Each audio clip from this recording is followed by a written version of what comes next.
Hold on.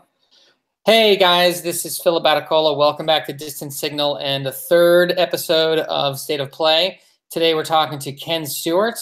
He's a longtime friend of mine, one of my closest friends out here in Los Angeles and for all time. But I love Ken and what he's done and his history, and I wanted to talk to him today and about what he's up to. So Ken, tell me about yourself. Yes, my favorite director. So tell me about Ken Stewart. I guess we should briefly just talk about what you're up to right now and then how we got there. Oh, currently I'm working as a documentary filmmaker. So I've made my first one, got it up on the air about March, a year ago or so. PBS, San Francisco, KQED. What was the name of that documentary? The Richmond Rosies. And this was a documentary about 5 incredible women who were at the vanguard of women at World War II, who were the first ones to leave their homes, look at themselves in different roles, not as homemakers, but homemakers, wives, and independent employees, or making their own money, gaining a sense of independence. And I interviewed 5 women who learned how to become welders, electricians, pipe fitters, draftsmen, and they built ships.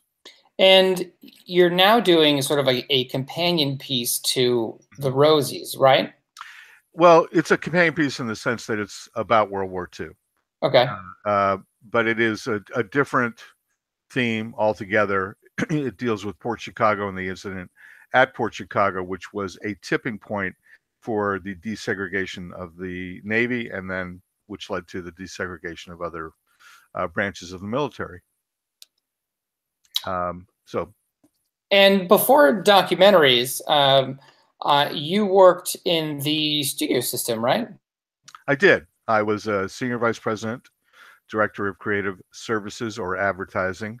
So when you went to a theater and you see trailers, or you see one sheets, or you see TV spots, or hear radio spots and about films that are going to be released, that's what I was in charge of. And one of the coolest facts about Ken Stewart, after he was in the studio system, I want you to just quickly touch on what happened before you went into the trailer business, but then went into something else. Well, I was approached by Coca Cola. I used to work at Columbia Pictures, and Coca Cola used to own Columbia Pictures. During that time, the president of marketing and distribution, Peter Seeley, approached me and said, would I like to try some brand product advertising, which I had never done before. And I said, sure, especially if it's Coca Cola. I mean, I think it's the second most recognized brand in the world. Actually, it's not. Yeah, it's the most recognized brand in the world, but the phrase "okay" is the only other thing that more people know or have in common than Coca-Cola. That's amazing. Which is wild. So how can you say no to that? So I did that, and I gladly did that, and I took on the assignment, and they said come up with some creative advertising for us, and I did. I came up with the animated polar bears. Do you have a couple of them there? These guys. So the Coca Cola Bears, which I remember that commercial. Say hi to Phil. When watching the Super Bowl. Yeah, that's when they premiered. Actually, they premiered on the Academy Awards. Oh, okay. And then the Super Bowl. But yeah, that was a fun time for me. It was great. It was liberating.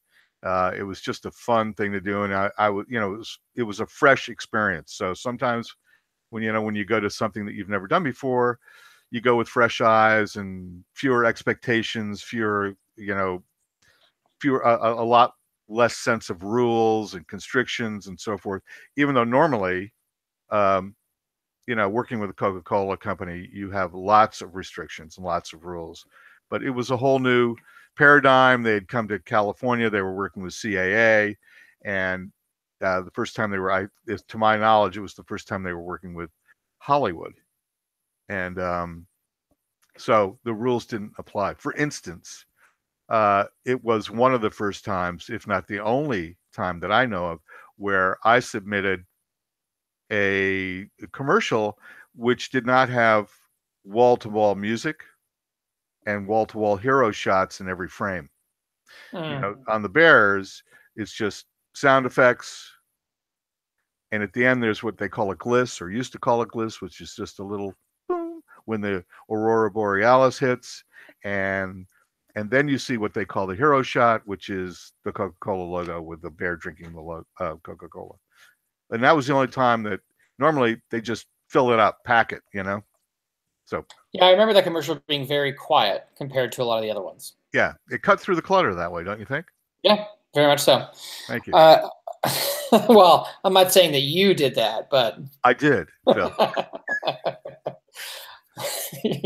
And so thank you. You're welcome. So after whatchamacallit, the Coca-Cola Bears, you went on to do more advertising in the form of independent trailers, right? Yeah, I did When Harry Met Sally, to name one that probably people know. But it's been a long time since I've done that kind of work. This is a whole new adventure. So I've been writing scripts and getting these projects off the ground, these documentaries off the ground, and that's what I'm focused on. Right. But I want, before we get more to the docs, I want to sort of get your perspective on somebody who had started in the film industry back. So when did you actually start? 1942. When you were born. You know, I think when they started rolling cameras, that was so a while ago. Yeah, it was a while. But you've noticed a pretty dramatic change in making films from working with all the big boys at Warner Brothers, Columbia, Paramount, right? Paramount, yeah, and then moving into the trailer business and Coca-Cola. I mean, those are all very large entities, and filmmaking was very different. And as you begin to transition from someone who was like a studio head into more independent filmmaking, what have you noticed as far as filmmaking is concerned? I think technologically, and also like how it works, like how you see it change. Yeah, I'm not an authority on how film works. I honestly, but you're just experienced in making films. Well, I've been around a lot of filmmakers, especially when I worked at the studios. So, you know, household names of people, Spielberg and so forth, but their films were brought to the studio. My job, my responsibility was to market it, you know, strategize a position in the marketplace for it, and then create creative material to support that positioning in the marketplace. So, and get a release, get an opening. The biggest thing that's changed the industry is nonlinear editing. When I started, people were working on chems, flat tops. Some guys were even working on stand-up moviolas. So when you did a trailer, for instance, you didn't have the luxury of doing it on a computer first and outputting it. You actually got a black and white film, and you got a separate soundtrack, a magnetic track usually, obviously, and they would run it through moviolas and or chems, and we would make our cuts on the audio and the film. Right. The traditional way. The traditional way. Splice it together, send it out to the lab. So every time you wanted to make a change, it was expensive and time consuming. And if you just wanted to move shots around, you couldn't just, you know, open it up with nonlinear editing in that fashion. You had to literally cut the film open and insert and then resplice it together again. And it was just so lengthy, so laborious. So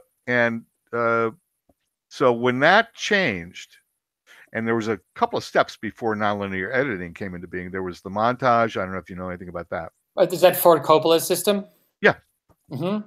So you go to a video editing post-production house, and literally you would have 40 or 50 VHS tape players, and you put them in, and each one would have a different sync point, and you would hope that it all worked together. But you know, you had to rewind, and it was just. Well, wasn't Ford Coppola's system montage based off the Laserdisc?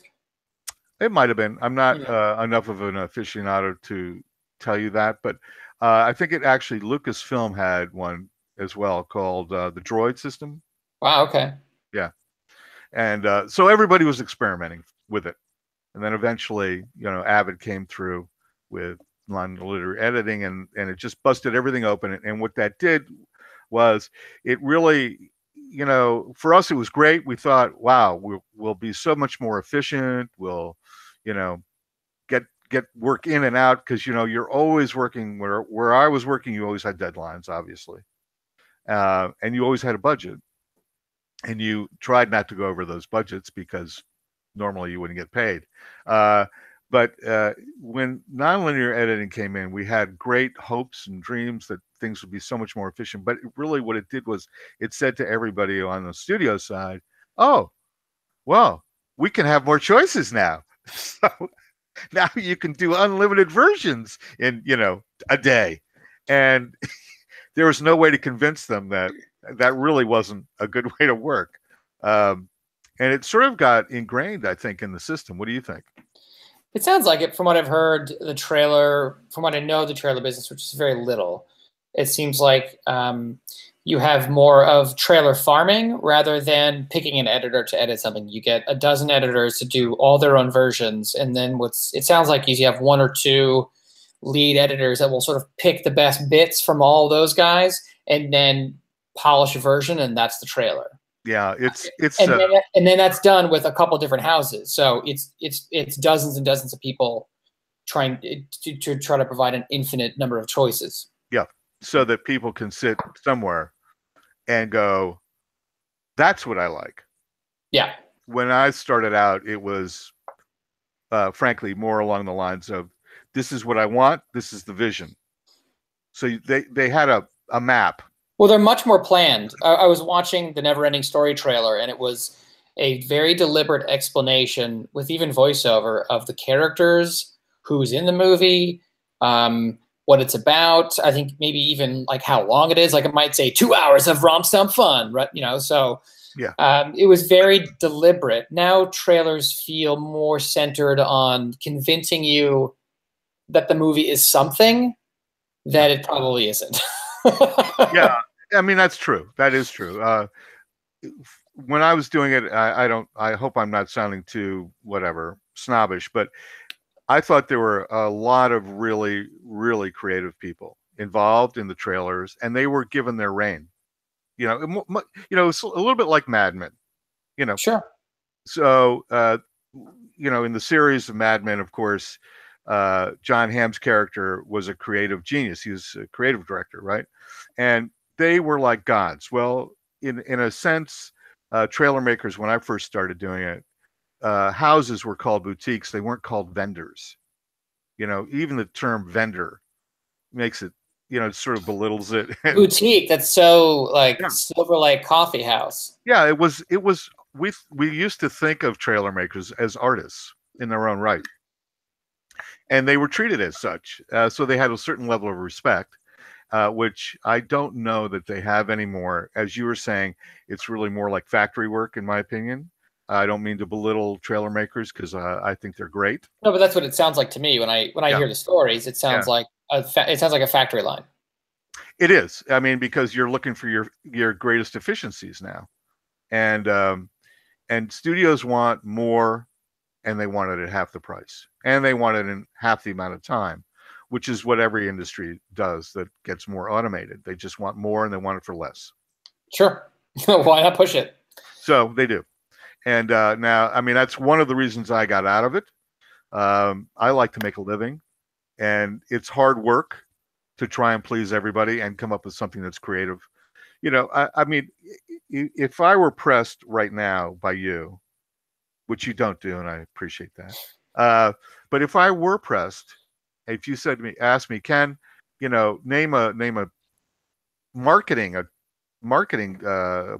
campaign that you really loved or thought highly of when you were doing movies, I would, off the top of my head, would be the first Alien campaign, you know, which was an egg in space by itself, and underneath all it was for the one sheet was, in space, no one can hear you scream. And it was imaginative. It conjured up a lot of stuff. It didn't tell you everything. It just alluded to it. So anyway, that's where I come out of. I always wanted to make movies. getting into the movie business at the level that I wanted to get into the movie business at is very difficult. So I thought maybe working in a studio would give me a creative, jumping off point, and also allow me to meet people that I might work with, in the future.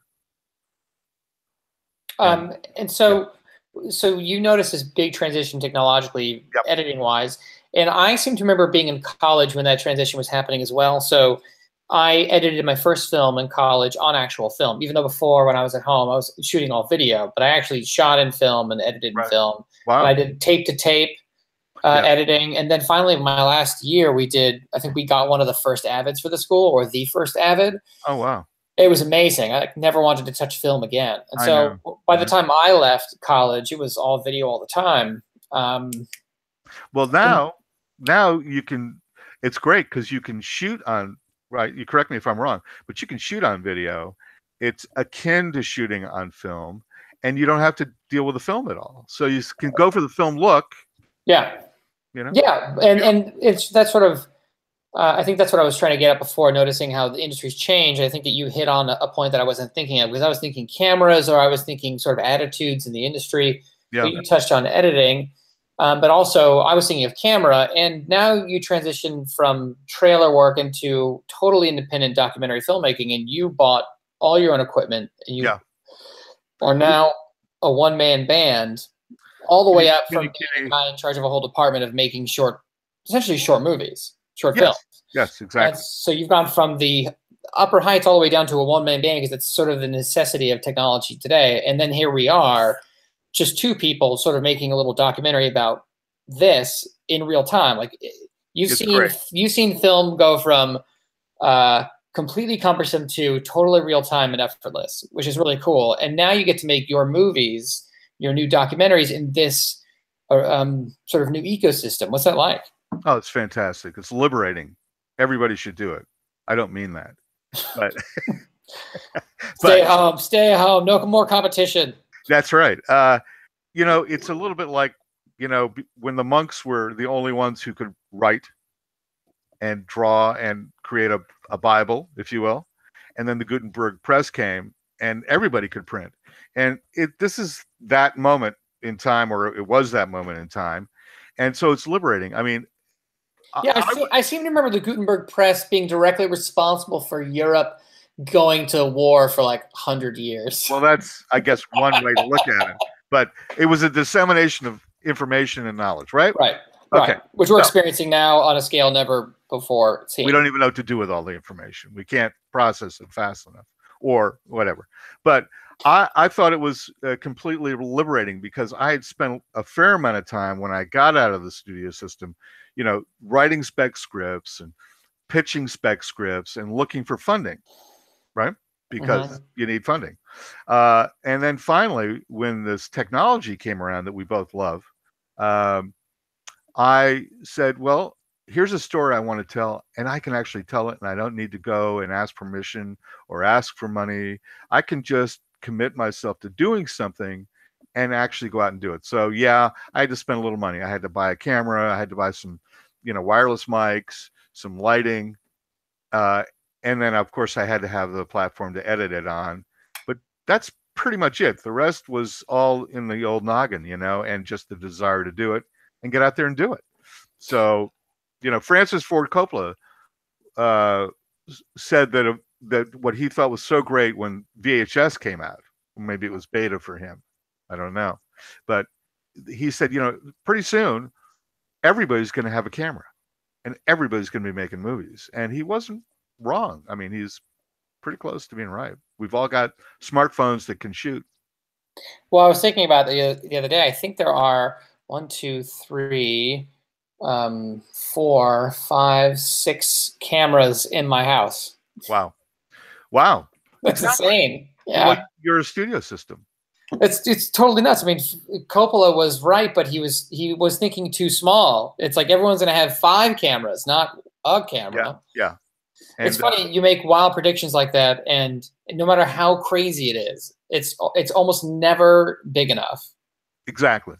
Well, yeah, of course, because it's new territory, and most of the time you just don't get it all right, because human beings are quicker, and they evolve, man. And so they went past his imagination. Yeah, well, the future is totally unpredictable, or predictable, I think, to a certain point. Except for the weather, Phil. I don't know what you're talking about. Weathermen are always right. That's what I'm saying. There's your prediction. Count on your weatherman or weatherwoman. Or weatherwoman. Yes, I can't leave them out. So with your first documentary, you chose Rosie the Riveters, and you shot all that yourself, right? I did. I shot it. I lit it. I did all the clearances for the film footage, all the research, which was really time consuming.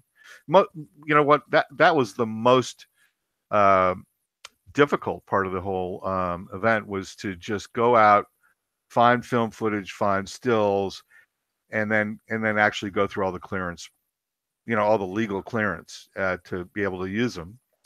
The driving up and meeting these women, I was compelled by them after I spent about 4 hours with these 4 women who were Rosies. And the youngest one, I think, was 88 at the time. And the other ones were, up to 92 years of age. And they were, I met them by, I went through what's now known as Port Richmond in Northern California. And I was told about the facility. And I got on my bike, and I had a little helmet, and I had a little GoPro camera. And just for the fun of it, I got on my bike and rode from one end of the Port Richmond to the other end, which is a park now. And I realized that the whole experience was an 8-mile journey, which is give you a sort of a sense of scale about what that shipyard was. It was the largest shipyard in the world at the time. It had 8 miles long. 8 miles long. Wow. Yeah. With somebody, I think, said around 50 miles of railroad track. Now, part of that is still functioning. It functions for Chevron. It's also the port where most of the cars come in from Asia. Mm-hmm. So, at any rate, while I was doing that and just checking it all out, I went by what they called ship's assemblies, which haven't been touched in 70 years. And by the time I got sort of to the mid-section of this thing, I saw this little incredible building, which was the Ford assembly plant. So it was it still is a fabulous building. It's where they created Factory Light. Uh-huh. So because it was the war, and it was expensive to light these huge buildings, 500,000 square foot building. So they made Model Ts and all that. How big is that in kilometers or miles? It's, I don't know. It's got to be a couple miles, right? It's huge. No. It's like a quarter of a mile. Quarter of a mile. God, it seems so much bigger when you say it with feet like that. But all of it is, it's brick on the bottom and then glass, so that they can let the light in, and they can also open and close that to, regulate the temperature. Anyway, they turned all that into a facility to make tanks and LSTs. What's an LST? It's a landing craft. Okay. When they come up on the beach. Like the Higgins boats? Yeah, those and LSTs as well. At any rate. And, but that was right next door to this little brick building that had been refurbished. And I kind of went up and I opened the door and I went in, and it turns out it's a museum. It's a National Park Service runs it. And inside were these lovely women, these 4 women who were actually, giving interviews and talking about their lives. And they had little polka dotted scarves, and just, you could not have imagined them being as old as they were, because they were so full of life. And they're just smart ladies, and very bright, very quick on the, uptake. And I got to talk to them for about 2 hours, and they invited me down to their little lunchroom. And I went downstairs and I spent another 2 hours. And the whole time they're feeding me blueberry muffins and coffee. Oh my God, it sounds great. Yeah, it was wonderful. And they were just, just tickled that somebody, I think, even cared to listen to their story in a focused fashion. So at the end of it, I honestly said, I've never really heard your story. I knew about Rosie the Riveter, but those women built planes. That's why they were, were called the Riveters. And I said, I'd love to tell your story. Would you mind if I gave it a shot? And they kind of talked amongst themselves for a second. They went, no, we'd love that. So I said, okay, I'll be back in 2 weeks. And I went out and I bought the camera and bought the lights and bought the wireless and, got myself a couple of release forms and drove back up and set it all up. I had them for 1 day the first time. And they sat down with me, each one of them, for about an hour each. And they added a woman who they felt would be appropriate to the group. So I had 5 women who told me their life story, how they got there, what it was like to work there, and then what it was like when the war ended. It's interesting that you make the distinction between Rosie the Riveter that was, I mean, that's a propaganda icon. There was no real Rosie, right? And between these girls, these are the Richmond Rosies who built ships, whereas Rosie the Riveters built planes. Right. Yeah. And in fact, I had one woman at a museum say, when I was telling her about the film and that gave her the title, she said, well, they're not Riveters. And I said, well, okay. Corrected. I said, you are correct. That's why I didn't say Richmond Rosie Riveters. I said the Richmond Rosies, because they are Rosies. They're just not Riveters. And at any rate, yeah, some people get upset about that distinction. Why? It seems like a perfectly reasonable distinction. Well, no, I meant, if I had not made the distinction. Oh, okay. She was about to get upset with me. Oh, well, I don't see how that's possible. Oh, it is. Oh, well, thankfully. But I this whole new technology, is all the key for me is, you want the technology to serve you. You don't want to serve the technology. And I think, maybe what happens is storytelling gets lost. The human part of storytelling gets lost with all the technology that's available. So not that I've mastered it myself, but I think people run out thinking, oh, it's easy to make a movie. And it is easy to put images together, but it's not so easy to tell a story or a good story. That's the hard part. I mean, don't you find that to be true? It's the hardest part. Yeah. The story is all that matters when you're telling an effective, or you're showing an effective movie, unless it's just montage, which is fine. But if you're going to tell a narrative, it's incredibly difficult. Yeah, you want to engage people. You want them to feel your characters and all that. And and that takes a little practice. It takes a lot of practice. And so now that you finish, so when you finish Rosie's, how did you get distribution for that? I just did what everybody else does, I think. I mean, I approached KQED in San Francisco, PBS. It was in their backyard. I thought it was a perfect fit. So I approached them several times. And, before I had done it, actually produced it, they were interested, but they didn't want to pay for anything, So once I had actually gone out and done it, and that was a 2-year process, I went back to them with sort of the finished piece, if you will. And they said, yeah, we're interested in doing it. Can you cut it down? It was 64 minutes at the time. And I said, sure. Can you help pay for the remix? And they said, no, we can't. we're public broadcast. We're public broadcast. And no, we can't. We're not going to. We can't do it. So I had to dig into my own pocket and do another remix and cut it down. I cut it down to 44 minutes. And they put it on the air. They still have it. They run it. Usually they run it at least once a year, which is this month, actually. Oh, cool. Yeah, they'll run it this month because it's women's month. Okay, so do you know what day they'll run it at all? I don't. I mean, if you went to their scheduling, if you went online to PBS San Francisco KQED, you'd, I'm sure, come across it. The scheduling. So, then I thought, well, let's go to Amazon, let's go to iTunes, let's go to Google Play, let's go to Vimeo. I think you were the one who helped me with the Vimeo. Remember? I think I mentioned it, yeah, and then you did it, right? Yeah, but it took a while, and I used something called Distributor. Okay.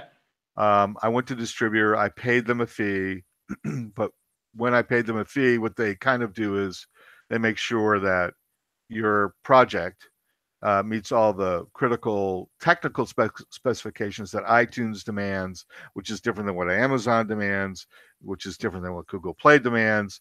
But they have a relationship with all those companies. So, you know, there you go. Oh, it just eased the process of getting everything out at Yeah, once, as opposed to you having to do it all yourself. And it's time consuming. I've done it. So. Oh, you have? Okay. Yeah. Yeah, I've done it for Vimeo, VHX, IndieFlix. They all have different standards, and it takes a long time to conform.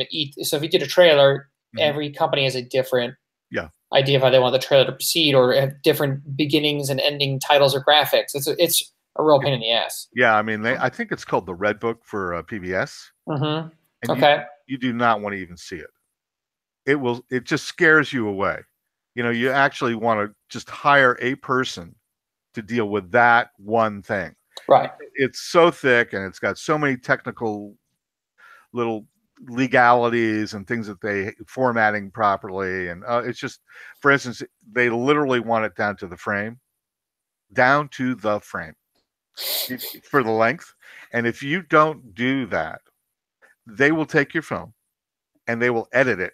Now, I'm not going to say to you that they're going to butcher it, but let me just say this. They're going to just edit it. 59 point whatever it is, frame.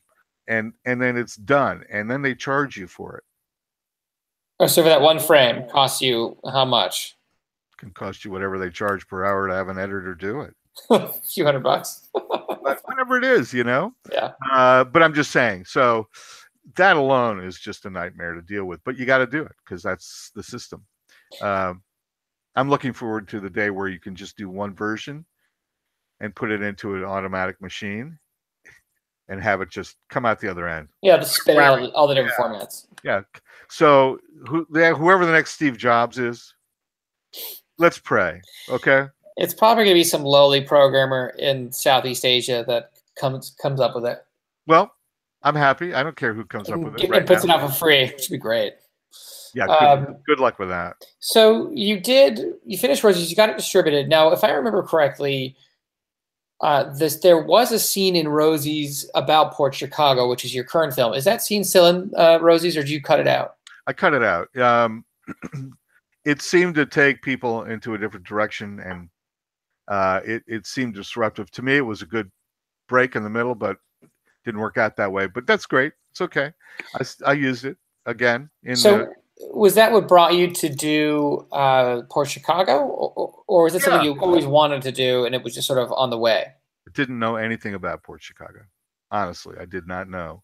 I actually, when I inserted it into the Rosies, it seemed like a sort of an energizer, halfway point energizer. And so when I took it out, I got, as I worked to make that little 4-minute piece, I got to know that story. And then when I got done with the Rosies, I said, well, there's no point. I might as well continue that story. I find it fascinating. So I've been working on that one now for about a year and a half, almost 2 years. And what is Port Chicago about? Without giving too much away right now, it's about an event that happened on July 17th, 1944 in Port Chicago, which is north of Richmond, California. So it's Port Chicago, California. Largest ammunition depot in World War II, and is now still a functioning ammunition depot and national park. Memorial is there, but it's run by the Army, and it's right in the middle of the Army base, the military base. And in order to get on there, you actually have to get clearance, which is why it is probably the least visited and known about national park in the whole system, because you got to get, you got to go through clearance to get in there. And so, have you gotten clearance to go in? Yeah, I got clearance to go in and shoot. And how'd that go? It was great. They gave me a park ranger who, stayed with me the entire time. They told me where I could point the camera, where I couldn't point the camera. There was some leeway there, but but they're they're pretty uptight. And when you drive up to the entrance, there's a huge, and I'm talking like 15 feet. These letters are 15 feet high, and it says vigilance. Oh my God. Yeah, well, they have bunkers there. Yeah, they're serious. They're serious. Nobody knows for sure, but there are bunkers that are built into the hills from the days of Port Chicago originally. And inside those bunkers, which are covered with grass and so forth, nuclear weapons are there. We think. Wow. We're pretty sure. There's lots of stuff there that nobody knows about, and don't go peeking around because somebody's going to tap you on the shoulder. Say, don't be there. But no, they were great. There isn't much there because the town was destroyed in the blast. It was rebuilt. The Navy actually bought it, and I think they bought it in the '60s, and they just leveled the place. Completely leveled it. And I think they did that because whatever they were storing, they didn't want to have an accident that would have cost a lot of lives. Well, if they were storing and making munitions, there would be dangerous chemicals everywhere. Yeah, and in fact, I believe that area probably is a hazardous area. Yeah. War is a very dirty thing. Yeah, I mean, it looks clean on the outside, but it's pretty dirty. But anyway, I got to examine the railroad cars that brought all the munitions to the ships. They had a pier that was 1,200 yards out into the bay, and they would bring in these Liberty ships and Victory ships and cargo ships of other kinds, and they would load these ships up. One night on July 17th, one of them had 5,500 tons of high explosives, 2,000-pound bombs, and then the 2,000-pound bombs, it was layered all the way up to the top of the hold. And during the war, the reason this story is interesting to me is the people loading the ammunition were African American sailors, strictly African American sailors. They had white lieutenants, but the guys loading, and they were never trained properly. So they were literally get to Port Chicago. They'd be 17 or 18 years old. They'd come out of the deep South. They didn't have a high school education. They thought they were going to get on Navy ships and go to war and do that. Instead, they were taken out of the Great Lakes, Illinois Naval Base, and they were sent to Port Chicago. When they got there, there was precious little. They didn't even have the barracks were not even finished by the time they first got there, so they put them on barges. And but anyway, the story is about how it was the largest homeland event that took the most lives during World War II. 320 guys were killed. And that was an explosion of about 5,500 tons. Half a kiloton. Yeah. And no, 5 kilotons, right? It's 5 kilotons. Yeah, and that blast was felt, and it happened at night, like around 10:20, 10:19 at night. Right, but that's, just to correct me if I'm wrong, that's about half the yield of Hiroshima, right? A lot. I think so. I mean, you know better than I do. I think that was about 10 kilotons, or maybe 13 kilotons, something like that. That's a really big explosion. Holy crap!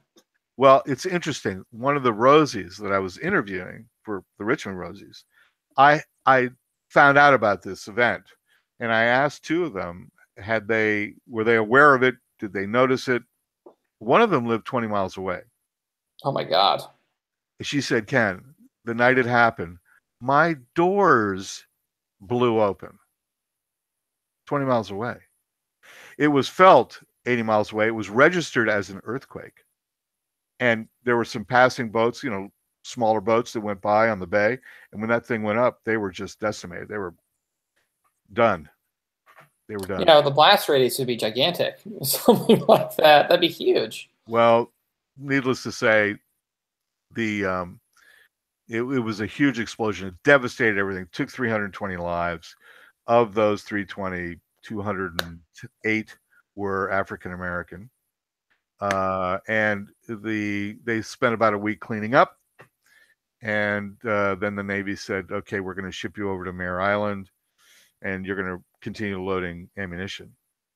And 258 of the guys at first said, "No, we're not, because you haven't figured out what went wrong." And they, to this day, do not know what went wrong.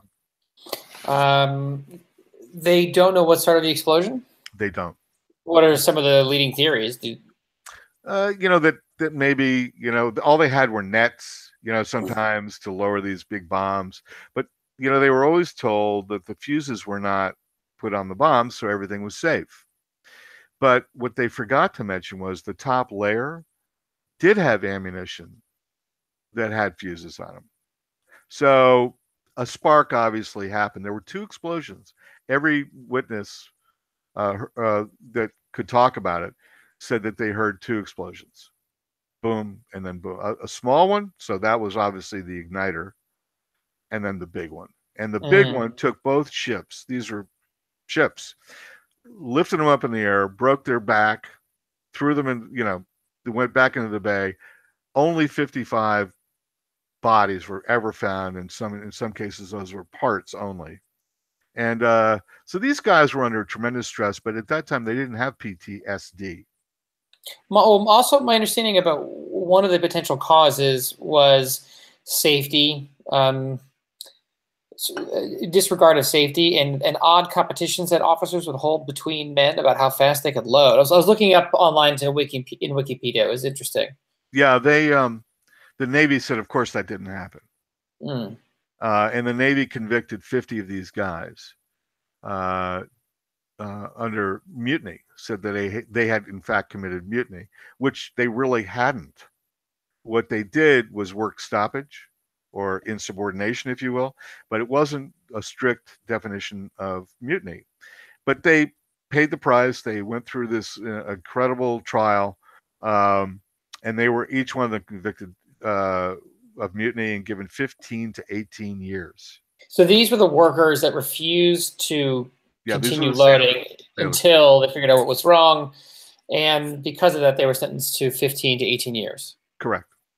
And how long did they serve out all their sentences, or were they released at some early?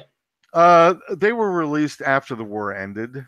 They were released. They were actually commuted to Terminal Island in Long Beach. And they, through a series of events, they were finally given 15 to 18 months served. And then they were required to finish out their tours in the Navy. And when they were done, they were given no benefits. They were still dishonorably discharged with a mutiny on their record. And that's bad. Terrible. And most of these guys, didn't mutiny. They said, we'll do any other work that you want us to do. We're just not going to do that. And you may know of Thurgood Marshall. At the time, he got involved. He couldn't help their case in the sense of helping them at the trial because it was a mutiny trial. But he was the head of the NAACP in New York, the Legal Defense Fund, and he watched the whole thing go down. He actually got the Navy to review it after, he said he broke it all down. He said, essentially, you guys went to lunch and you came back and you spent an hour, and within 80 minutes or so, you literally convicted 50 guys. Every one of them was guilty. Every single one of them. So they figured it out, and it was like guilty every 80 seconds. Guilty, right? So based on that, he got a review. Of course, the Navy won the review anyway because they did the review. Well, because it's all their system. Yeah. So these guys spent their entire lives, most often not even telling their families because they were ashamed and embarrassed, obviously. And they were offered pardons, but to a man, they all said no, because a pardon means we're guilty and we want to be exonerated. If you exonerate us, that's great. That's what we're looking for. And only one guy, Meeks, was given a pardon in 1999 by Bill Clinton. Ken, hello. I'm here. Okay, there you are. We had a little bit of a hiccup there. Yeah, that's okay. I don't want to talk about the details too much more. Yeah, that's fine. You know, just because I'm in the midst of it, you know. Yeah, and so we do have to wrap up here soon. My computer's going to die, but I do want to. I forgot to plug it in, but I do want to briefly touch on where. Uh-oh. Bye-bye. Phil? Phil? Phil? I hear air, buddy. We can clean this. I hear air. Uh-oh. Well, we love technology when it works, don't we? Yeah, I think it's because we have people on here. Oh. Streaming movies. Oh, we do? Can we destroy them? No. That's why we probably have to wrap this up. Okay. Well, we probably said enough anyway. Right? Yeah, but I do want to touch back about this project really soon, because you're in the midst of it all. Yeah, I am. And so about how far are you done with it? I have about 30 minutes built, somewhere around that neighborhood. But for me right now, the really precious part is doing the research, finding film and finding still photography and so forth of the guys that were involved, which is proving to be extremely difficult. Sure. I mean, they're pretty old records, I imagine. Yeah, and most people don't even have them. Sure. We'll talk about that some other time. But. Yeah, because the idea behind State of Play is that we're going to touch base as the project goes along. And so you're hoping to add about 20 to 30 more minutes to the project, right? I think that's fair. Okay. You know, I mean, it'll be organic, you know, kind of. I mean, I'm trying to keep it tight, but you know, it'll be whatever the story demands it. Okay. You know. Cool. So that's great. So let's touch base really soon about the project. Excuse me. Okay. Port Chicago. But in case anybody, we have one viewer actually right now. I'm not sure who's viewing, but hello, viewer. If you want, or just please let the audience know where you can find Richmond Rosies and your other work, and where they can find you on social media. Oh, I don't know if they can find me unless they come to do this kind of thing. I don't. Just give me your social media handles, like on Instagram or Twitter. Okay, Instagram is scribes and such. So scribes, as in plural, and such. And where can we find Richmond Rosies? You can find that on Amazon. You can find it on iTunes, Google Play, or Vimeo. And when do you think Port Chicago will be ready? You know, I want to say what Michelangelo said to the Pope. What's that? When it's ready. Okay. Okay, master. I'm not. Go in peace, Dominus Patrius. All right. Hey, Phil, it's good to see you, bud. You as well. Okay, guys, thanks for watching State of Play. Ken Stewart, genius extraordinaire. He's shaking his head. It's true. Please stop by in about a week or so. We should have another. We should catch up with another artist really soon. And have a good night, guys. Ciao. Oh, catch us on Patreon. Catch us on Patreon. You can find Distant Signal at Instagram at distant underscore signal, at Twitter at ADISSIG, and Patreon at A Distant Signal. All right, guys. Catch you later. Ciao. Good night, Phil.